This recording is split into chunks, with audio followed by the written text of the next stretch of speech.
Hola amigos, muy buenas tardes, buenas noches, donde sea que ustedes estén. Bienvenidos una vez más a su canal, El Florentino. Yo soy Anderson, feliz de estar, como siempre les digo, aquí detrás del micrófono para ver qué fue lo que pasó en esta última semana, en este mundo vasto, oscuro, tormentoso, altamente apasionante, pero también asqueroso, que es la geopolítica internacional o los movimientos geopolíticos que nos impactan a todos por igual. Así usted crea que no le impacta realmente, sí lo hace y de muchas maneras sin importar el lugar en donde estemos, nuestro lugar de residencia o de origen.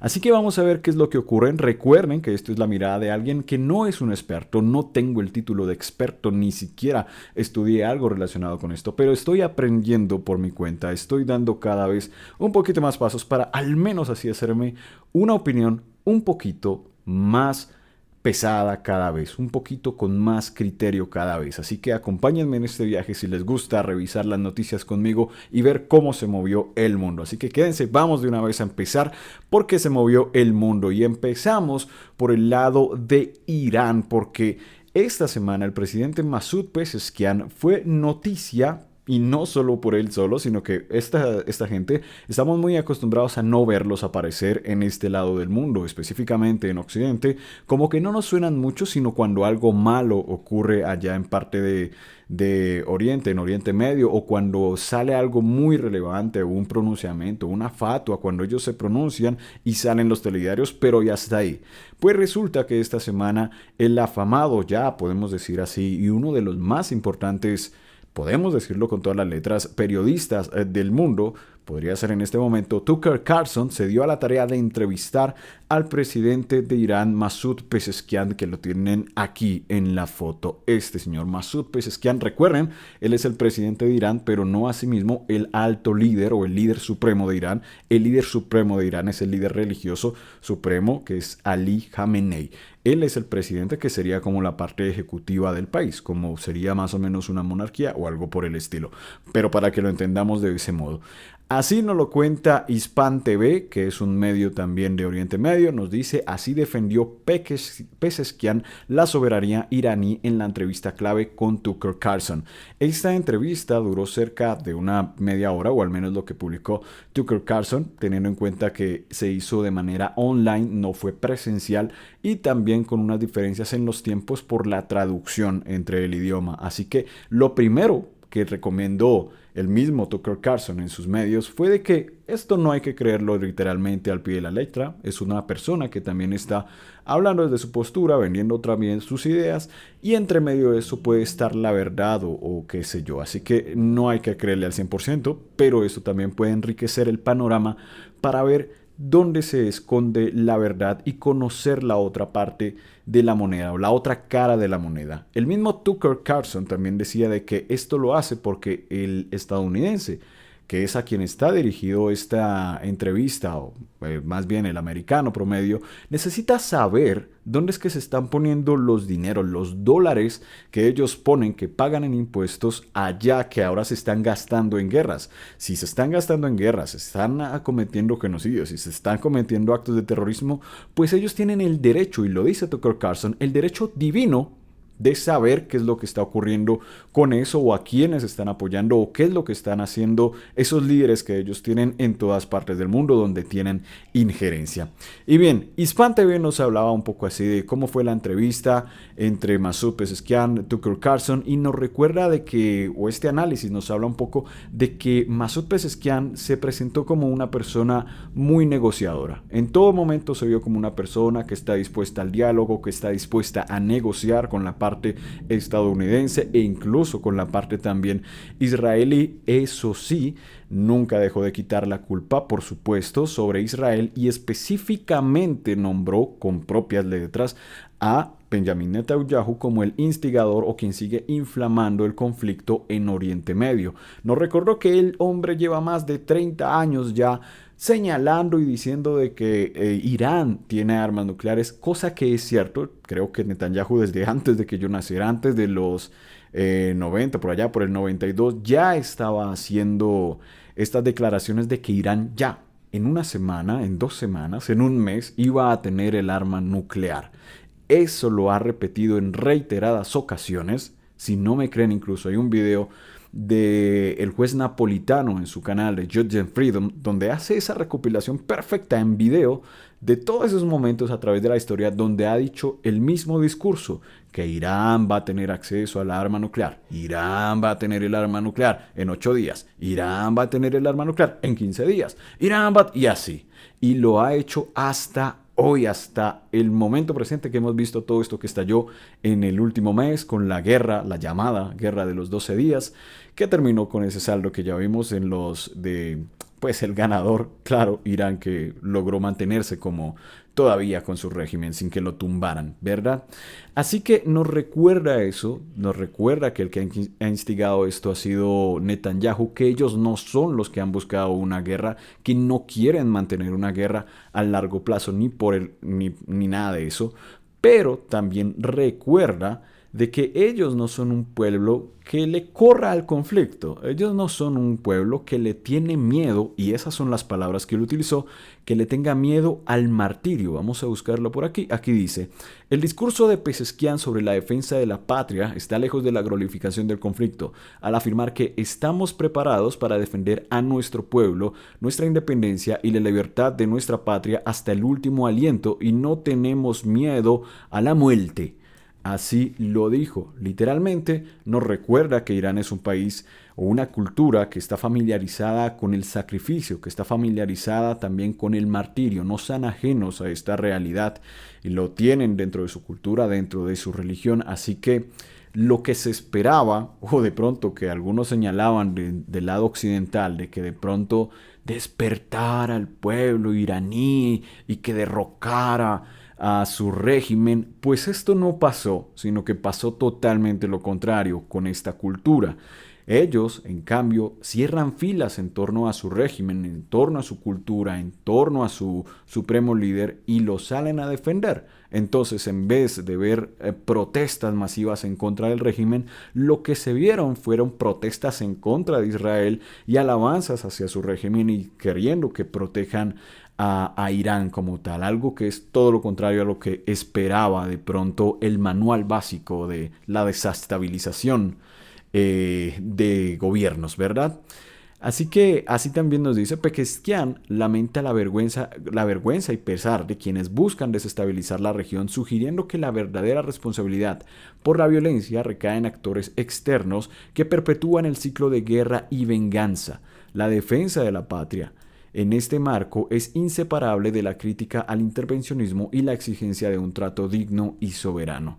Este artículo es un análisis de cómo se desenvolvió un poco pues la entrevista como tal, y también ustedes pueden ir a ver la entrevista, la pueden ver en la página de Tucker Carlson en YouTube aquí también, e incluso aquí en X, donde está también posteada, incluso con los tiempos y las preguntas exactas que se le hicieron al líder iraní. Una de esas preguntas fue sobre si debían estar asustados los americanos sobre Irán. Y la respuesta, si ustedes la observan acá, queda el líder iraní, queda Pezeshkian, es que sencillamente, ¿cuándo han visto ustedes un terrorista que sea iraní? Que salgan las noticias, fue un terrorista iraní el que hizo esto o algo así.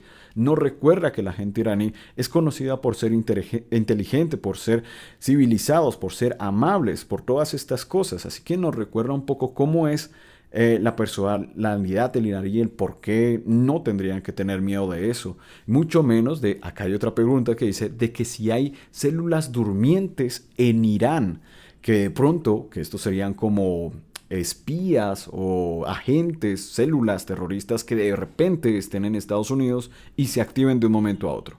Él nos recordó, y inteligentemente lo dijo, su presidente mismo fue el que dijo o que confesó que el mismo Estados Unidos, que el mismo Obama, porque el Trump ha dicho esto, que el mismo Obama fue quien creó, quien financió a ISIS, que fue el que estuvo revoloteando el Medio Oriente, que estuvo haciendo todas estas barbaridades en Medio Oriente. Y Irán fue uno de los que combatió a ISIS, así como lo oyen. Así que es algo bueno de escuchar, o es algo interesante que escuchar más bien. Y también hay otra pregunta que tal vez le hicieron acá sobre qué piensan ustedes sobre sobre los estadounidenses, o en esta misma pregunta, porque le dijo él como uno escucha de que dicen muerte a América en Irán. ¿Y usted qué piensa sobre esto? Ahí, en lo personal, yo pienso que la respuesta de Pezeshkian fue un poco como de salir del paso de la pregunta y evitar un poco la polémica para, pues, presentarse como pacificador. Porque dijo que eso de muerte a América realmente no significa muerte a América, no es que vayan a muerte a todos los estadounidenses o a toda la política o a los staff. No, él no se refiere a ese tipo de muerte. Ay, perdón, ya dije la palabra muchas veces. Me va a castigar YouTube. Pero en fin, él dice que no, que eso no se refiere a eso, sino que se refiere a muerte, pero a como tal el concepto de ser bullying de los demás países, de atacar por la fuerza, muerte a esas cuestiones que arrasan. Sí, fue una respuesta muy de reina que ustedes podrían ver por ahí, que en lo personal me parece a mí que es como para esquivar un poco de verdad el trasfondo de la palabra, y hay que reconocer que sí, obviamente en Medio Oriente muchas personas odian directamente a los Estados Unidos, y cuando lo están diciendo no es que se refieran a que muelte a sus organizaciones o a su filosofía o a su odio o tales, sino realmente si hay algo de odio detrás de eso, si puede haber algo así, pero claramente él no va a decirlo directamente, así que ahí ustedes entran a analizar y me pueden contar qué piensan sobre eso. Pero en fin, la entrevista se hizo. Esto pone a Tucker Carlson como una de las personas que más ha entrevistado líderes, no solo de un bando, sino del otro bando también. La pueden ver entera, 25 minutos larguitos por ahí, donde pueden ver las respuestas de Pezeshkian, como ven. Y cuenten ahí ustedes qué piensan en la caja de comentarios, porque hay varias preguntas que de pronto son interesantes, entre ellas incluso como si había tenido este incidente de que lo intentaron asesinar. Él responde de que sí, pero que obviamente el Mossad falló, por eso sigue vivo, claramente. Y de si ellos habían mandado, por el contrario, con esto de la fatua, a ponerle un precio a la cabeza de Donald Trump. Lo cual dijo que no, que realmente eso no pasó, que lo hicieron personas que no eran parte del régimen directamente y así. Así que, ¿ustedes qué piensan? ¿Dice la verdad? No. Recuerden que entre lo que nos dicen se esconde parte de verdad, solo parte. No es que estas personas nos vayan a decir la verdad directamente. Y bueno, vamos a seguir adelante porque Medio Oriente sigue siendo noticia, va a seguir siendo noticia, y este título que aparece aquí es increíble porque lo dice, RT dice, el nuevo objetivo de Israel puede ser un país de la OTAN. ¿Un país de la OTAN? Se preguntarán ustedes. Dice sí, ante el creciente aumento de la influencia en la región, Israel y Turquía comienzan a verse mutuamente como amenaza para sus intereses y seguridad. Resulta que ya después de que, digamos que no le puedes hacer nada a Irán, porque parece que ya se paró un poco la cosa, ahora Israel estaría apuntando hacia Ankara, hacia Turquía. Y esto es porque aparentemente ha salido un artículo allá en The Jerusalem Post, The Jerusalem Post, The Jerusalem Times, si no estoy mal, donde dicen que hay una amenaza turca. Está diciendo así, lo ponen entrecomillado, dice, estamos siendo testigos de cambios fundamentales en Oriente Medio. Irán ha sido durante mucho tiempo nuestra mayor amenaza, pero están entrando en escena nuevas fuerzas y debemos estar preparados para lo inesperado, declaró Netanyahu. Así que nos está poniendo un nuevo jugador aquí como en escena. Y nos está diciendo que la publicación de este artículo dice así, la publicación también destaca que la central nuclear turca de Akuyu, cuyo funcionamiento está destinado a satisfacer las necesidades energéticas del país y cumple con las respectivas normativas, sin embargo, el autor argumenta que la insistencia de Turquía en el enriquecimiento independiente de uranio sugiere un rápido cambio hacia la capacidad nuclear militar. Esto era lo mismo que acabamos de hablar que estaba pasando aquí con él. Miren, incluso están los dos, Rajiv Erdogan y Pezeshkian. Lo mismo que está pasando, o el mismo argumento que se dio con Irán, de que de pronto van a tener armas nucleares. Mi pregunta es, ¿cuántas veces estos señores pueden vender la misma patraña?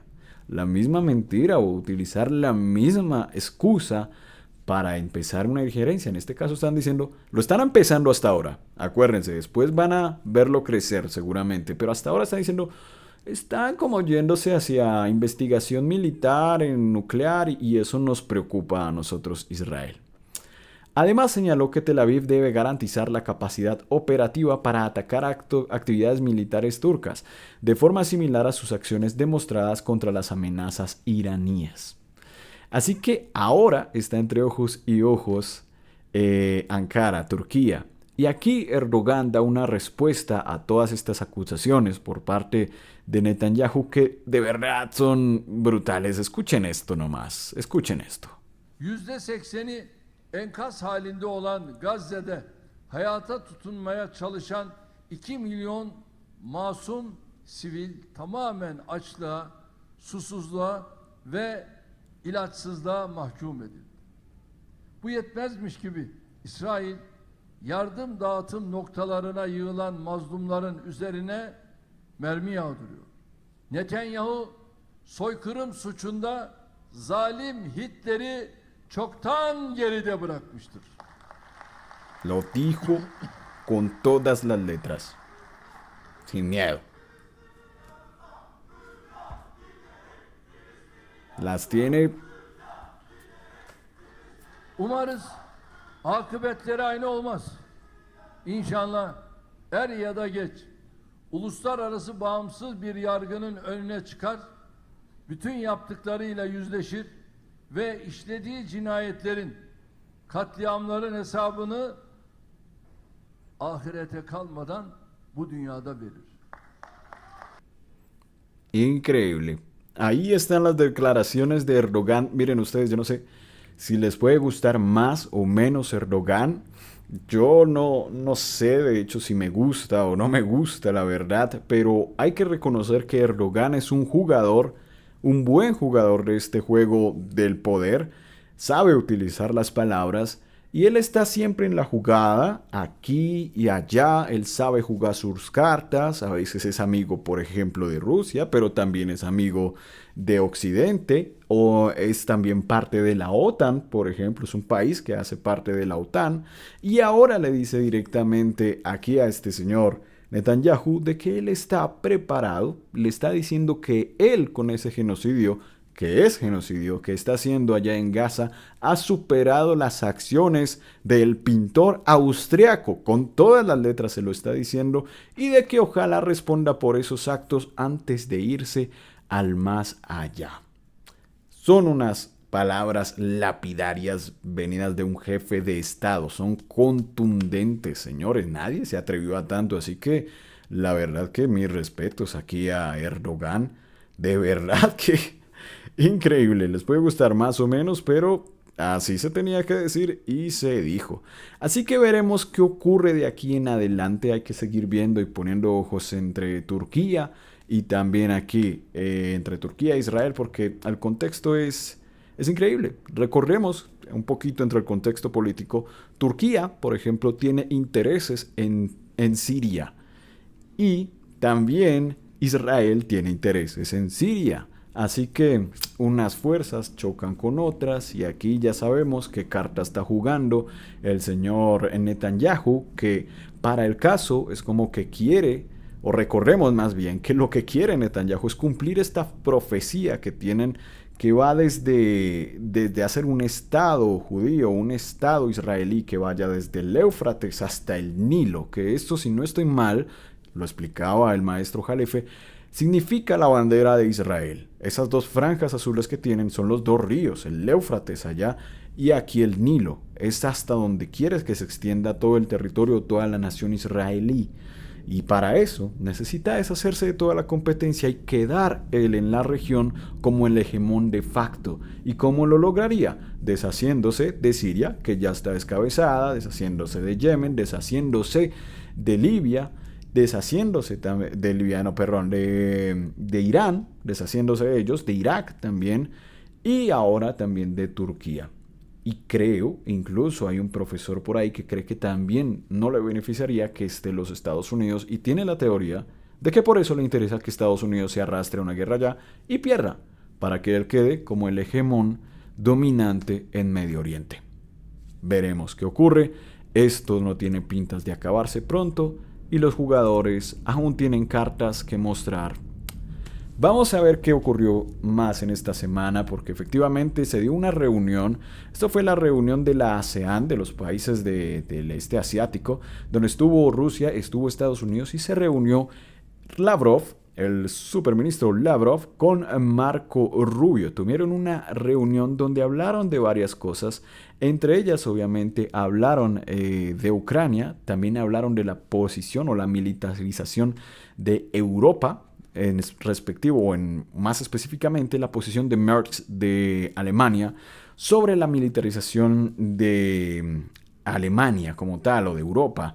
Y ahí nos recuerda Lavrov de que esto no tiene nada de sentido. Nos dice que es un absoluto sinsentido que un jefe de Estado alemán, el canciller Friedrich Merz, reclame o que haga estas cuestiones de rearmamento cuando la historia les ha enseñado de que eso no les ha servido, de que la historia los puede llevar, o la historia los llevó también por esos caminos donde han perdido 2 veces. Y ahí lo dice, las recientes declaraciones y acciones de Berlín, París y Londres muestran que la última generación de políticos que han llegado al poder en este número y otros de países han olvidado las lecciones de historia y han desechado las conclusiones que han dado lecciones a la humanidad sobre estas lecciones.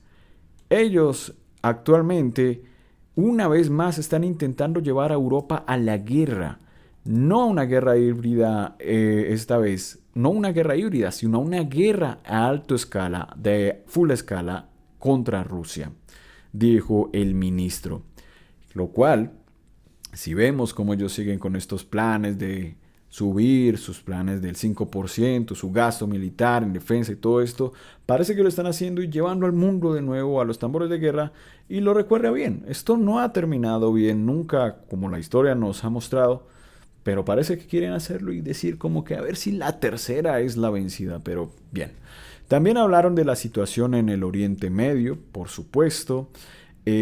Hablaron de las provocaciones en contra de Corea del Norte también por estos ejercicios militares que se llevaron a cabo. Dice, también recordemos que esta misma semana Pyongyang declaró que sigue siendo incondicional con Rusia y que la va a apoyar lo que sea necesario en su conflicto con Ucrania, lo cual pues pone los pelos de punta claramente a Occidente.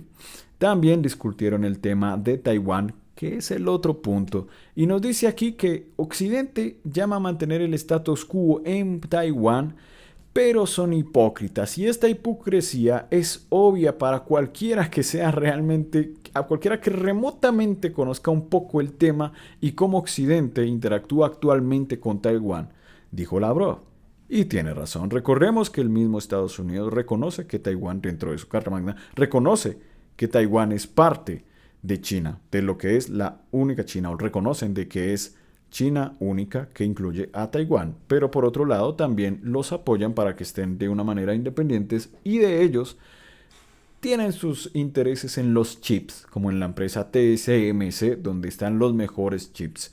Así que miren cómo son las cosas, así que veremos qué es lo que ocurre también en ese conflicto, si es que algún día estalla, esperemos que no.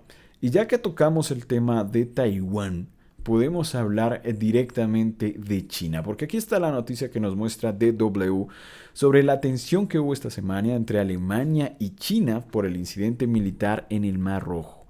¿Qué pasó? Resulta que en el Mar Rojo, recuerden, aquí ellos nos ponen el mapa de hecho muy bien. Vamos a ver si nos carga. En el Mar Rojo, justo en esta zona, se llevan a cabo siempre ejercicios militares por parte de diferentes fuerzas extranjeras. Uno de ellos claramente es Alemania, que tiene intereses en esta región también, al igual que lo tienen los Estados Unidos, Japón y por supuesto China, porque justo por aquí es donde pasa gran cantidad, si no por decir algo, el 30%, por ejemplo, del petróleo mundial, y si no estoy mal, como el 80% del comercio mundial que pasa por el estrecho de Hormuz, el canal de Suez, todas estas regiones que conectan a Asia con Europa.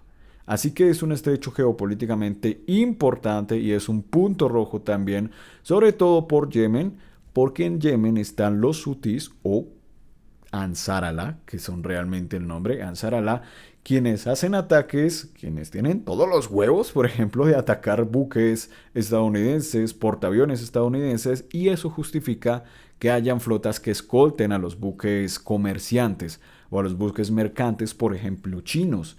Así que por eso se justifica que hayan buques chinos armados en esta región del mundo y también obviamente las otras bases, los otros poderes que tienen intereses ahí, tienen sus bases aquí en esta flecha que nos señalan en Djibouti.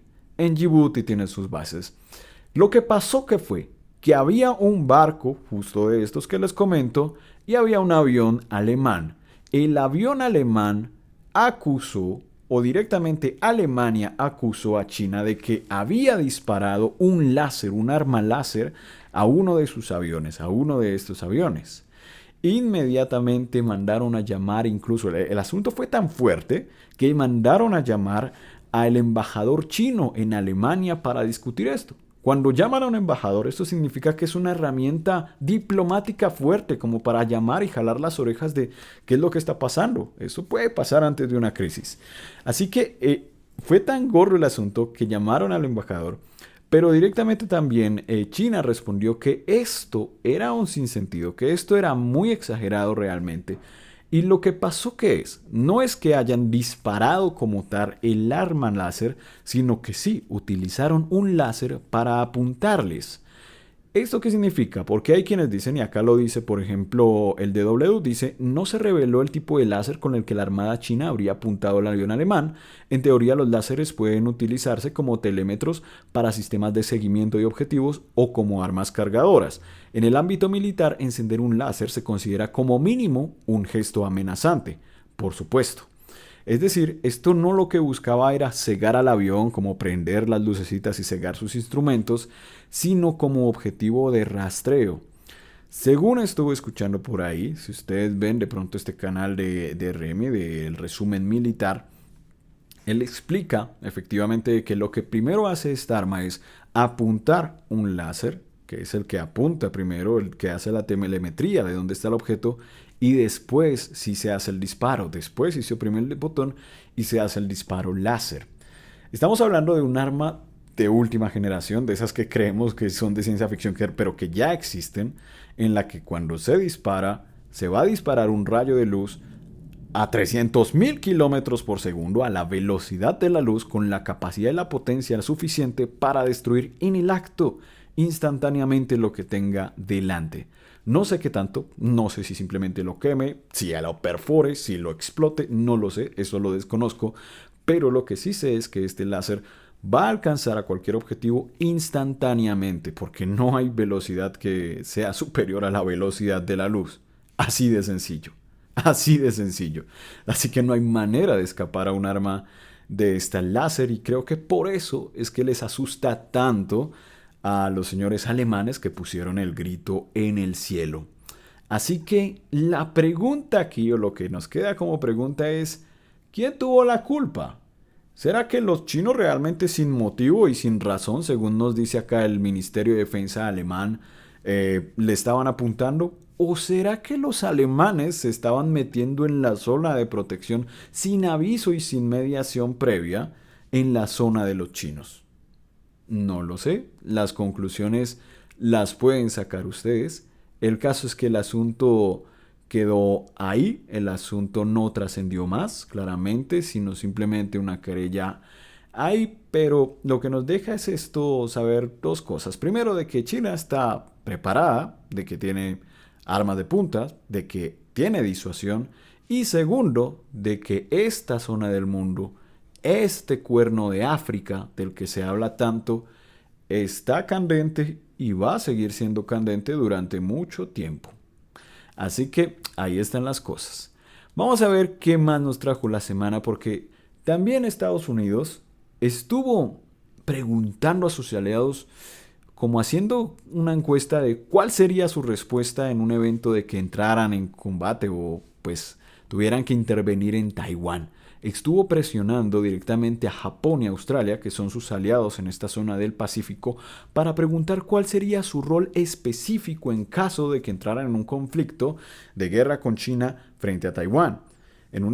Y pues lo que están pidiendo con esto es que se vean acciones concretas.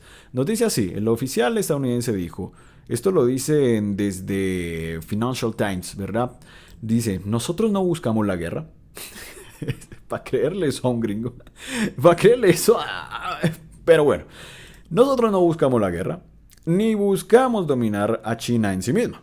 Lo que estamos haciendo es asegurar los intereses de los Estados Unidos y todos sus aliados mediante la fuerza militar y para soportar nuestra diplomacia y garantizar la paz, por supuesto.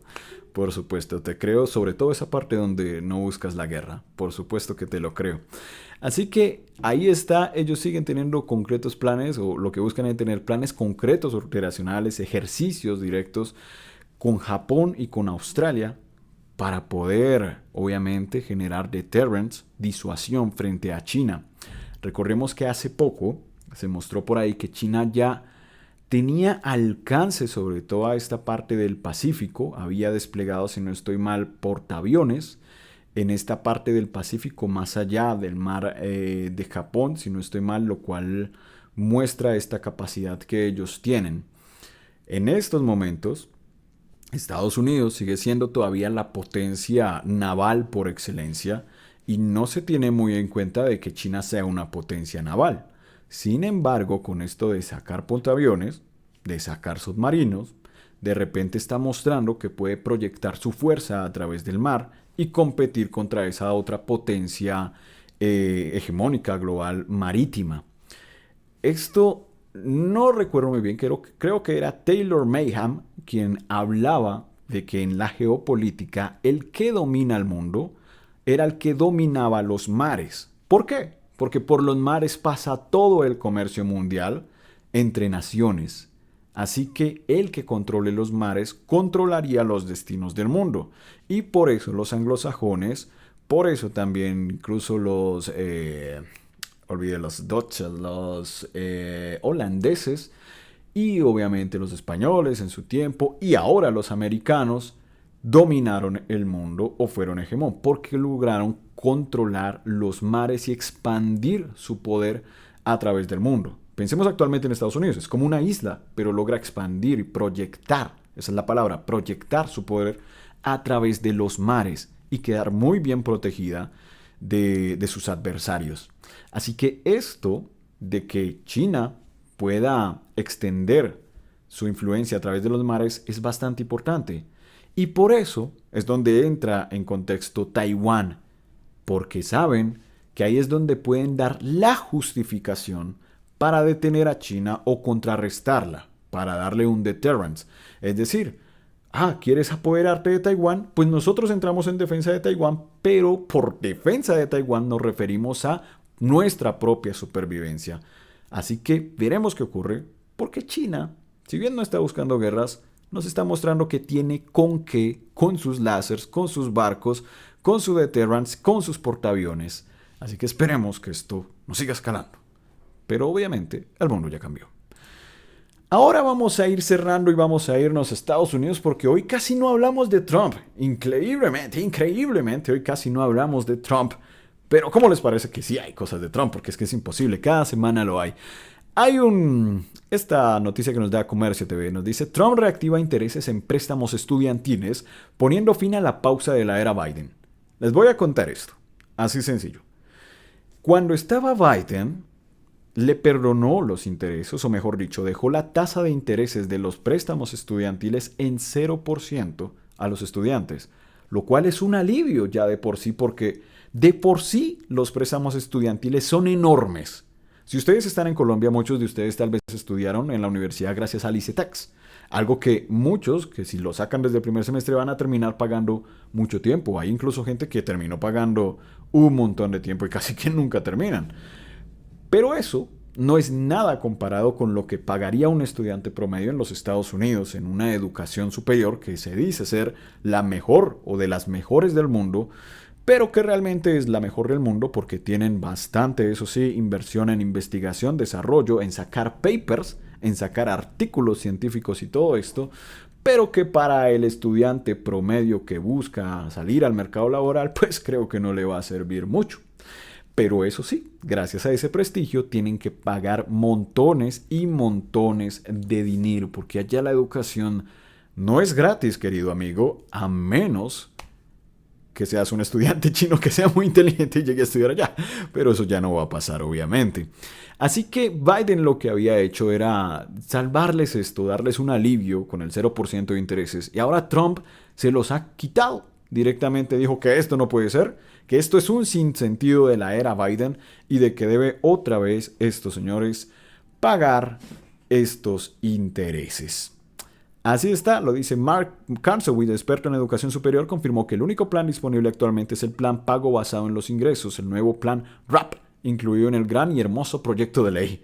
Gran y hermoso proyecto de ley de Donald Trump, que no estará activo hasta 2026. Así que desde ahorita, desde agosto, estos estudiantes van a tener que pagar incluso más intereses o tener sus cuotas más altas.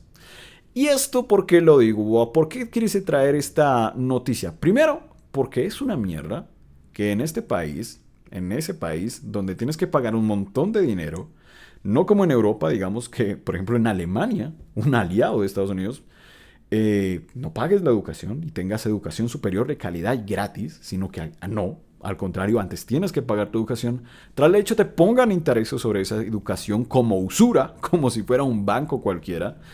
Y además de eso, el chiste es que esos intereses reaparecen porque reaparecen. Pero lo que no desaparece, pero lo que sí puede desaparecer, son los documentos de Epstein. El chiste se cuenta solo, señores. Y mucha gente aquí en X lo decía como, bueno, pero si los documentos y los archivos de Epstein se desaparecieron, ¿por qué no se puede desaparecer mi deuda también? ¿Por qué no le decimos a Pam Bondi que los desaparezca de pronto? Y aquí tenemos, porque ese fue el escándalo de Donald Trump en esta última semana, que nos decía, stop talking about Epstein. Stop talking about that creep. Why you still talking about that guy in these years? Era lo que nos estaba diciendo Donald Trump. Aquí sale incluso, escúchenlo. Lingering mysteries. One of the biggest ones is whether the ever intelligence agency, the former labor secretary who was Miami U.S. Attorney Alex Acosta, he allegedly said that he did work for an intelligence agency. So could you resolve whether or not he did? And also, could you say why there was a minute missing from the jailhouse tape on the night of the Yeah, sure. If I Could I just interrupt for a second? Are you still talking about Jeffrey Epstein? Are you still This talking guy's been about talked Jeffrey about Epstein? For years. You're asking, we have Texas, we have this, we have all of the things. And are people still talking about this guy, this creep? That is unbelievable. Do you want to waste the time and do you feel like answering? I don't mind answering. I mean, I can't believe you're asking a question on Epstein at a time like this where we're having some of the greatest success and also tragedy with what happened in Texas. It just seems like a desecration, but you go ahead.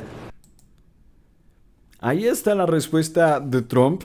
Esto pasaba en Texas, donde han habido también unas inundaciones que han dejado víctimas. Y hay algo que abonarle un poco a Trump. Hay muchas cosas, la verdad, que son muy preocupantes en el mundo, que requieren atención. Él está diciendo como, hombre, tenemos problemas con impuestos, tenemos todas estas cosas, lo que está pasando aquí en Texas. Todo esto es preocupante, claro que sí. Pero también es preocupante que una de sus promesas, que fue liberar estos archivos y hacer que cayeran ante la justicia todos estos poderosos y esta gente asquerosa que estaba haciendo un montón de porquerías en una isla privada, pues cayera ante la justicia, de que revelara la verdad, que fue por lo que lo eligieron también sus electores, parte de por lo que lo eligieron sus electores, y de repente, de la noche a la mañana, esos documentos no existen. Eso se desapareció, se cerró, adiós. Eso fue fabricación de Obama, eso fue fabricación de Hillary Clinton, eso no existió, aquí no pasó nada y seguimos como si nada. Y esto pasó después de que lo visitara el señor Netanyahu. Así que Yo no tengo pruebas de nada, no puedo afirmar si una cosa tiene que ver con la otra, pero las conclusiones están ahí. Ahí están los datos. ¿Quién manda a quién? ¿Quién le debe favores a quién? ¿Qué estaba en esos más de 20,000 o 10,000 videos de Epstein que eran para hacer blackmail, para chantajear a los que salían en esa cinta? ¿Cuáles son los nombres? ¿Quiénes iban? Eso tal vez ya nunca lo sepamos, o, bueno, lo sepamos por allá cuando a la CIA le deje de importar en unos 40 años y se desclasifiquen estos documentos. Porque de momento, y si no estoy mal, eso lo había dicho el gran periodista, ahora olvidé el nombre de él, pero lo había dicho él, de Wikileaks, se me olvidó el nombre, que no lo puedo creer. Él había dicho que mientras a la CIA le importe, mientras ellos tengan con qué chantajear, la misma CIA, el FBI, tengan con quién chantajear a estas personas que aparecen ahí, pues esto no va a aparecer, simplemente va a aparecer refundido, desaparecido y así. Así que vamos a ver, esperemos unos 30, 40 años a que se desclasifiquen los documentos y sepamos un poco la verdad, pero de momento creo que ya no lo vamos a saber. Así que eso es todo, queridos amigos, por esta semana. Estemos muy pendientes a qué ocurre ya prácticamente cuando vean este video es mitad de semana, así que pudo haber ya pasado de todo, pero estaré aquí la próxima semana para ver qué ocurrió. Muchas gracias si llegaron hasta aquí. Recuerden darle like, compartir si les gustó esto y anotar ahí en los comentarios a ver si voy mejorando, qué necesito mejorar, lo que sea. Que recuerden que al algoritmo le encantan los comentarios. Muchas gracias por estar ahí y nos vemos la próxima semana. Adiós.